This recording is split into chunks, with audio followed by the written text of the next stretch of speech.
In today's video, I'm going to teach you how to display blog list in the home page in Zoho Sites.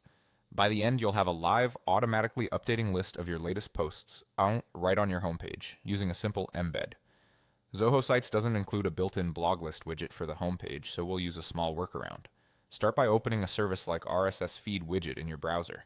This tool takes your blog's RSS feed and turns it into an embeddable widget. If your blog supports categories, you can use a category-specific RSS URL to show only posts from that category. In the widget builder, paste your RSS feed link, choose how many posts to display, pick a layout you like, and set options such as showing dates or excerpts. When you're happy with the preview, generate and copy the embed code. Keep this code handy. We'll paste it into Zoho Sites next. Now switch to your Zoho Sites site builder. In the left panel, click Pages to open your site's page list. Select your home page, then click Edit Content to enter the visual editor for that page. This opens the canvas where we'll place the blog list. Add a new spot for the widget by clicking Add Section. A blank or simple section works best so your feed has room to render cleanly and won't conflict with other design elements. With the new section selected, open the Elements panel to access the available content blocks.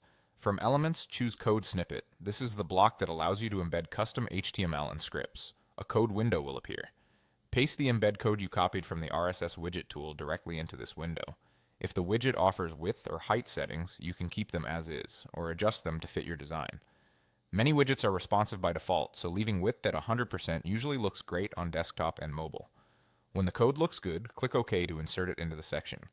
You should now see a placeholder or a live preview of your blog list in the editor. If it doesn't load immediately, give it a moment or refresh the preview. Some feeds cache updates and may take a short time to appear. You can drag the section to reposition it on the page and tweak spacing, background, and alignment to match your site's style without changing the code itself.